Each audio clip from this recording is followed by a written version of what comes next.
ప్రాంతాల్లో లభించే భూగర్భ జలాన్ని సేకరించి దానికి కొన్ని టెస్టులు చేయడం ద్వారా నీటి యొక్క దీనిలోని లవణీయతను కఠినత్వాన్ని తెలుసుకోవడానికి దానికి కొన్ని టెస్టులు చేశాం సార్. అవి ఏంటంటే ఫస్ట్ది pH సార్. pH అంటే హైడ్రోజన్ అయాన్ల గాఢత యొక్క 2 సంవర్గమానాన్ని pH అంటారు సార్. pH వాల్యూ 1 నుంచి 6.9 వరకు ఉంటే అది ఆమ్లం సార్. 7 ఉంటే అది తటస్థం సార్. 7.1 నుంచి 14 వరకు ఉంటే అది క్షారం సార్. అసలు మనం pH వాల్యూని ఎందుకు తెలుసుకోవాలంటే ఆమ్లక్షార లక్షణాలను తెలుసుకోవడానికి లేదా అది తటస్థమో తెలుసుకోవడానికి మనం pH వాల్యూని తెలుసుకోవాలి సార్.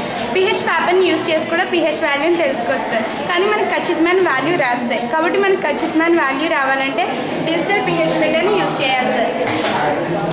ఇది digital pH metre sir. Digital pH మీటర్కి ఒక సెల్ ఉంటుంది సార్.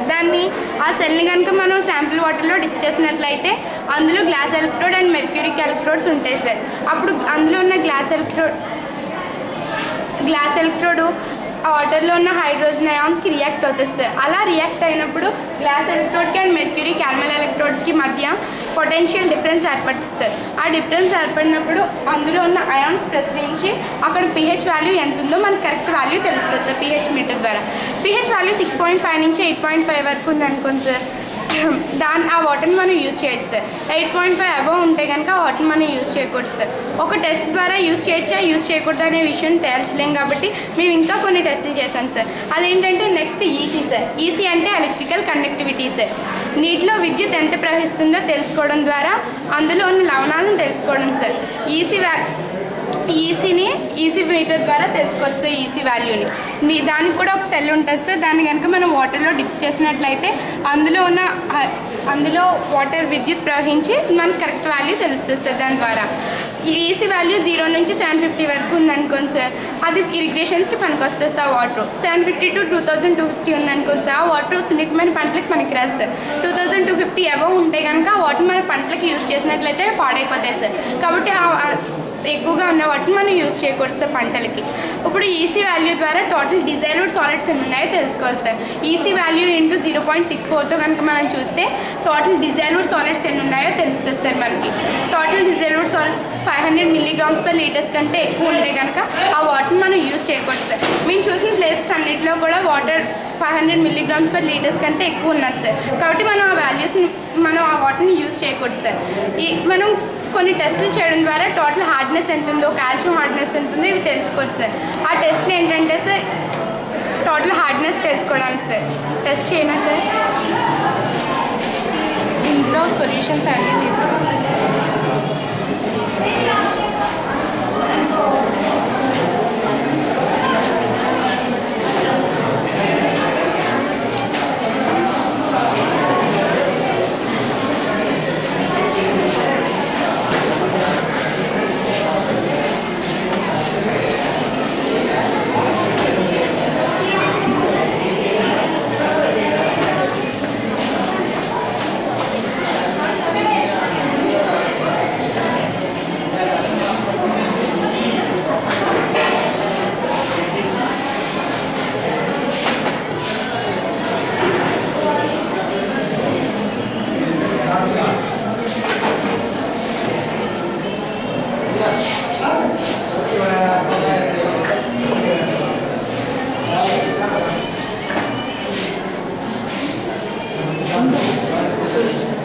చూపిస్తారా?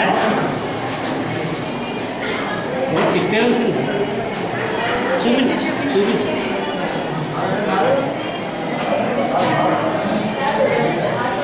సొల్యూషన్తో కూడా క్లీన్ చేసుకోవాలి సార్ మనం ఎప్పుడు ఏదైనా టెస్ట్ చేసుకుంటాం.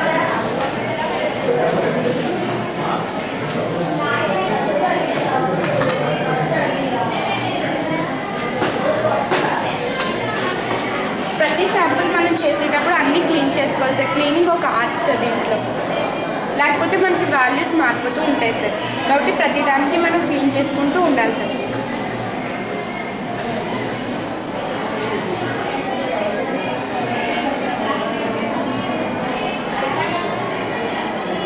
ఇది EDTA అనే సొల్యూషన్ సార్.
తీసుకోండి.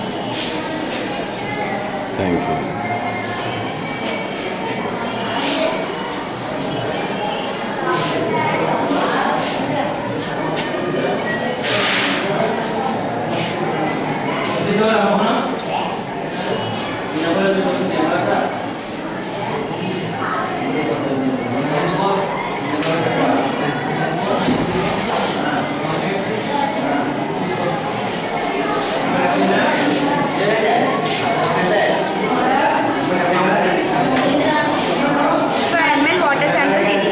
Conical plaques.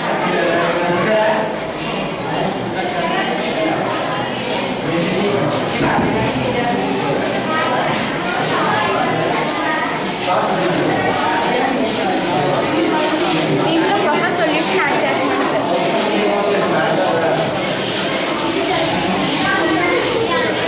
2 డ్రాప్స్ వేస్తే సరిపోతుంది సార్. ఇందులో ఈబీటీ సొల్యూషన్ యాడ్ చేస్తాం. మనకి వైన్ రెడ్ కలర్లోకి ఇది చేంజ్ అవుతుంది సార్.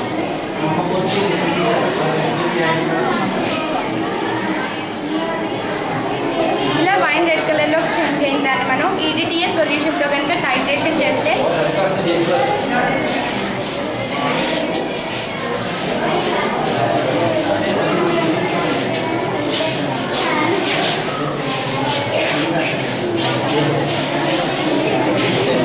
బ్లూ కలర్లోకి చేంజ్ అవుతుంది.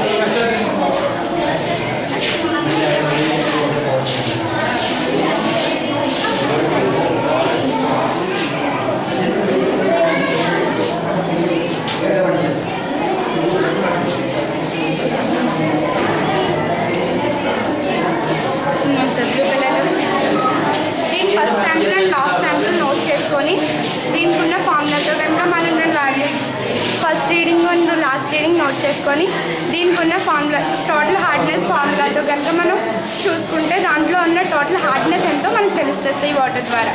ఈ వాటర్ శాంపుల్ ఈ వాటర్ శాంపుల్లో ఎంత హార్డ్నెస్ ఉందంటే Suryanarayanapuram water sample sir total hardness 260 ఉంది సార్.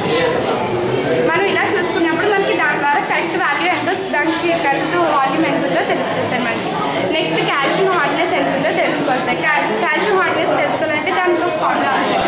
అసలు మనం ఇవన్నీ ఎందుకు తెలుసుకోవాలంటే సార్ వాటర్లో ఈ వేస్ట్ వాటర్ని మనం యూజ్ చేసినట్లయితే దాన్ని మనం వంటకి యూజ్ చేసామనుకోండి సార్ దాని వంట టేస్ట్ మారిపోతుంది సార్. ఒరిజినల్ టేస్ట్ రాకుండా అదర్ టేస్ట్స్ అన్నీ వస్తాయి సార్. మనం ఇది డ్రింకింగ్కి యూజ్ చేసామనుకోండి సార్ గ్యాస్ట్రో ఇంటెన్షనల్ ఇరిటేషన్స్ అనే సమ్ ప్రాబ్లమ్స్ అన్నీ యాడ్ అవుతూ ఉంటాయి సార్. కాబట్టి మనం ఇలాంటి ప్యూర్ వాటర్నే యూజ్ చేయాలి సార్. ఇలాంటి వాటర్ని యూజ్ చేయకూడదు సార్. కొన్ని ప్లేసెస్లో ప్రజలు ఏం చేస్తున్నారంటే రక్షిత మంచినీటి సదుపాయం లేని ప్లేసెస్లో అక్కడ ప్రజలు ఆ భూగర్భ జలాన్ని తీసుకొని మంచినీటిగా ఇంకా అదర్ నిత్యావసరాలకి మిగిలిన వాటికి ఉపయోగించుకుంటున్నారు సార్. అలా ఉపయోగించుకోవడం వల్ల అక్కడ ప్రజలకి చాలా ప్రాబ్లమ్స్ వస్తున్నాయి సార్. కాబట్టి అలాంటి ప్రాబ్లమ్స్ నుంచి ఎలాంటి ప్రాబ్లమ్స్ వస్తాయో మేము వాళ్ళకి క్లియర్గా తెలియజేయడానికి ఈ టెస్ట్లు అన్నీ చేస్తాం సార్.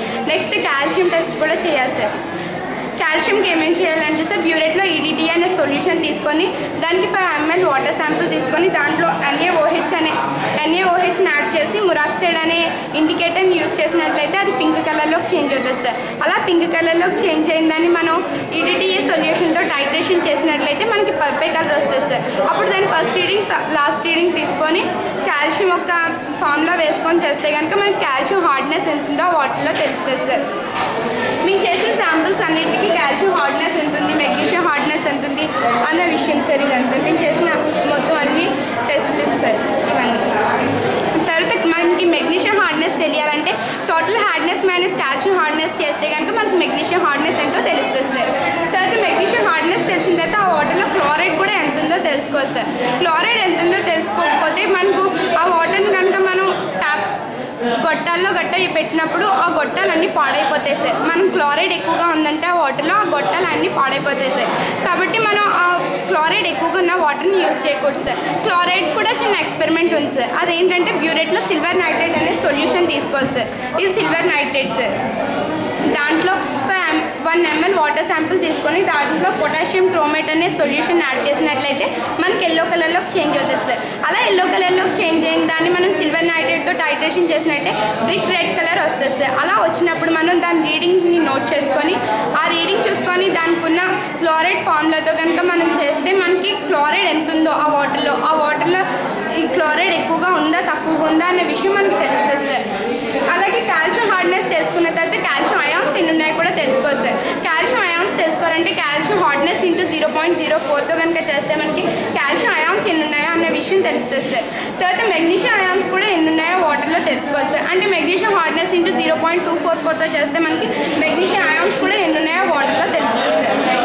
ఇవన్నీ తెలుసుకోవడం ద్వారా వాటిని యూజ్ చేయొచ్చో యూజ్ చేయకూడదు అనే విషయం కూడా మనకు తెలుస్తుంది సార్. ఇది మా ప్రాసెస్.